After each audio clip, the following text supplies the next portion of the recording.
Allez, c'est parti pour une nouvelle vidéo. Il y a quelques temps, je vous avais fait une vidéo foire aux questions sur les robots aspirateurs. Je vous la mets ici dans le coin si vous ne l'avez pas vue. Aujourd'hui, je vais vous faire une foire aux questions sur les balais aspirateurs laveurs. Et donc, pour ne pas louper les prochaines foires aux questions, les retours d'expérience, les tests de produits, faut vous abonner, cliquer sur la cloche, activer toutes les notifications. Et puis surtout, pensez à liker la vidéo. C'est juste un clic pour vous, mais pour moi, ça veut dire beaucoup.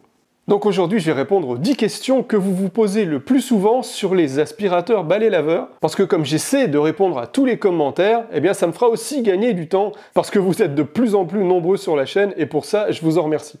Première question que vous me posez assez souvent, peut-on aspirer uniquement avec un aspirateur balai laveur? La réponse est non, ce ne sont pas des appareils qui sont adaptés pour aspirer à sec sans laver en même temps. Pourquoi? Parce que le système de filtration n'est pas adapté et vous risquez donc de l'encrasser. Par contre, il existe des modèles qui s'appellent en fonction des marques, soit dual, soit combo, soit autrement. Et ces modèles, ils ont un système de filtration supplémentaire qui permet d'aspirer à sec uniquement. Donc avec cela, oui, vous allez pouvoir aspirer à sec, mais en utilisant évidemment le module prévu pour ça. Deuxième question, faut-il aspirer avec un aspirateur classique avant de passer à un aspirateur balai laveur? La réponse est non. C'est justement l'avantage de ce type de produit, c'est que vous pouvez à la fois aspirer et laver en même temps, donc vous n'avez qu'un seul passage à faire. Par contre, il y a un petit bémol. Quand vous avez des animaux avec beaucoup de poils à ramasser, quand c'est les périodes de mue, etc., vous risquez d'avoir trop de poils qui vont arriver en même temps dans le balai laveur, et du coup, avec l'eau, ça va faire des espèces de moutons qui vont se coller, et puis du coup, qui vont boucher l'entrée d'aspiration de l'appareil. Donc là, dans ce cas-là, oui, il serait peut-être plutôt préférable d'aspirer avant avec un appareil adapté, soit un aspirateur robot, il y en a plein sur ma chaîne, vous irez voir, ou soit avec un aspirateur traîneau ou un aspirateur balai classique, ou alors avec un modèle dual ou combo dont je parlais juste avant.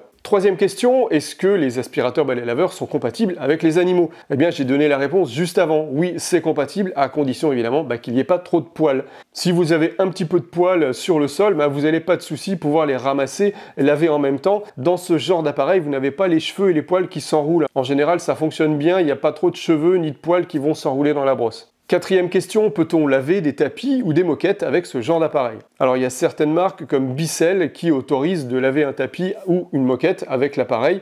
Vous avez des poils plus rigides sur la brosse qui permettent donc de gratter un petit peu plus les poils du tapis. Par contre, le gros inconvénient, c'est que votre tapis, il va rester mouillé, il va pas sécher, ou il va mettre plusieurs jours à sécher, donc c'est pas ce qu'on recherche. Et donc si vous souhaitez vraiment laver des tapis et des moquettes, faut plutôt vous diriger vers des appareils spécifiques. Je vous mets en description un lien d'un appareil Tinco que j'avais testé précédemment et qui est vraiment adapté à ça puisqu'il va laver en profondeur et puis également sécher en même temps le tapis ou la moquette. Et puis j'ajouterais que les aspirateurs balai laveurs, si vous les utilisez sur un tapis ou une moquette, la puissance d'aspiration, le rouleau ne sont pas vraiment conçus pour aller nettoyer des fibres. En fait, ils sont surtout conçus pour nettoyer des sols durs. Et donc, puisque je parle de soldure, la cinquième question, c'est concernant les parquets. Peut-on laver un parquet avec un aspirateur balai laveur? Oui, sans problème, on peut faire ça, à condition évidemment d'utiliser un mode qui ne va pas envoyer trop d'eau sur le parquet, puisque les parquets n'aiment en général pas être trop mouillés. Donc vous avez toujours soit le mode automatique qui va bien gérer la chose, ou soit un mode custom que vous allez pouvoir régler de manière à ne pas envoyer trop d'eau sur le sol. Et puis ce que je vous conseille et ce que je fais personnellement, c'est de terminer le lavage par le mode aspiration qui va récupérer le maximum d'eau sur le sol pour éviter que ça pénètre dans les fibres du bois. Et donc si ces appareils peuvent laver des parquets, ils peuvent aussi laver tout type de sol dur, le carrelage, le lino, le PVC, etc. Tout ce qui est sol dur, pas de souci, vous pouvez y aller tranquille. Sixième question, peut-on mettre de l'eau chaude dans le réservoir d'eau propre? Oui, tout à fait, on peut faire ça sur tous les modèles de toutes les marques. Vous pouvez mettre de l'eau à 60 degrés maximum, mettez pas plus de 60 degrés, parce que ça risquerait de faire fondre certaines parties plastiques ou des tuyauteries à l'intérieur. Donc 60 degrés maximum, vous pouvez mettre de l'eau chaude dans le réservoir d'eau propre. Par contre, est-ce que l'eau va vraiment rester chaude tout au long du nettoyage? C'est pas sûr. Et puis dès que l'eau va arriver sur le sol, elle va tout de suite un petit peu se refroidir. Donc je sais pas si c'est vraiment utile de faire ça, mais vous pouvez le faire. Ensuite, septième question, peut-on mettre des produits différents de ceux qui sont recommandés par les marques? Alors en général, il vaut mieux pas. Déjà, si vous mettez un détergent ménager classique, de l'Ajax, du Monsieur Propre, etc., ça c'est des produits qui ont tendance à mousser énormément. Donc il faut absolument bannir tous les produits qui moussent, parce que la mousse va passer dans le filtre et va monter dans le moteur de l'appareil, et donc ça va évidemment l'endommager puisque le moteur va se mouiller. Pas du tout le but. Ensuite, le vinaigre blanc, non, faut éviter, c'est acide, donc ça va endommager les composants internes de l'appareil.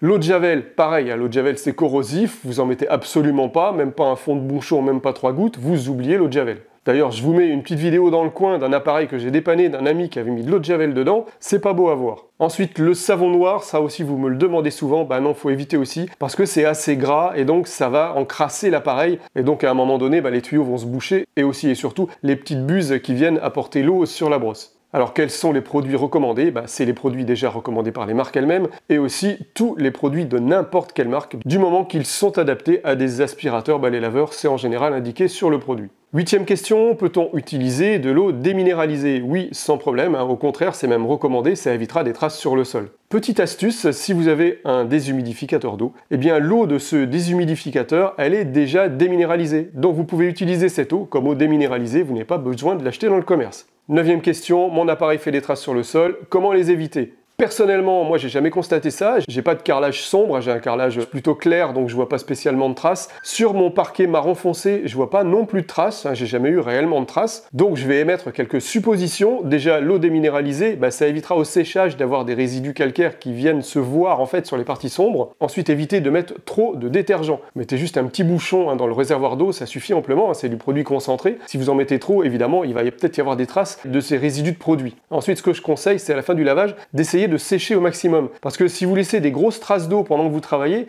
quand l'eau va sécher, on risque peut-être de voir des traces. Donc utilisez le mode aspiration quand il existe sur votre appareil, ou alors utilisez un mode avec un débit d'eau minimum à la fin de votre lavage. Question numéro 10, le filtre de mon aspirateur balai laveur, il est mouillé. C'est normal parce qu'il est là pour protéger le moteur des éventuelles éclaboussures d'eau qui pourraient remonter. Donc le filtre papier ainsi que la micro-grille sont là pour ça. Ce qu'il faut vraiment regarder par contre, c'est si le côté moteur du filtre, il est sec celui-là. Parce que si ce côté-là est mouillé, ça veut dire que tout traverse le filtre. Donc là, votre filtre, il est endommagé ou trop usé. Donc là, il faut le remplacer. Et puis pour éviter de mouiller le filtre, ce qu'il faut éviter, c'est de trop secouer l'appareil. Si vous secouez l'appareil, l'eau va se secouer dans le réservoir d'eau sale et puis ça va gicler un peu sur le filtre, évidemment. Donc faut pas passer l'aspirateur balai laveur comme un aspirateur balai classique en faisant des mouvements rapides comme ça. Faut faire des mouvements assez lents d'avant en arrière, déjà pour avoir le temps à la brosse de frotter le sol pendant que vous bougez, parce que si vous bougez trop rapidement, la brosse elle n'a pas trop le temps de frotter le sol au moment où vous passez. Donc c'est une habitude à prendre avec ce genre d'appareil. Faut passer l'appareil tranquillement, régulièrement et pas donner des grands coups. Donc on est déjà à la 10e question, et là il y a une question bonus, c'est quel est le meilleur aspirateur balai laveur? Alors même si je suis un peu considéré comme un influenceur, même si j'aime pas trop ce mot-là, je me refuse toujours de vous influencer sur le choix d'un modèle ou d'une marque en particulier. Après tous mes tests, ce que je peux vous dire déjà, c'est que tous les modèles, du moins cher au plus cher,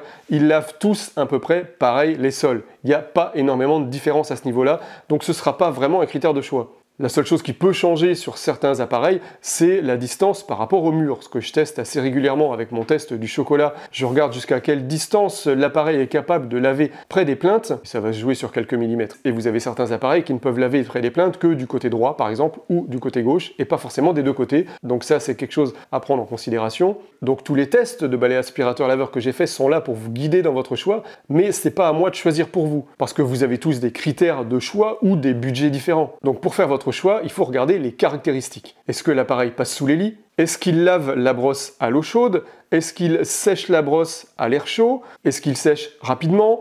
Pas rapidement? Est-ce que vous avez besoin que ce soit rapide ou pas? L'avantage du séchage à l'air chaud, c'est que vous allez pouvoir laisser votre brosse dans l'appareil et pas la sortir à chaque fois pour la faire sécher.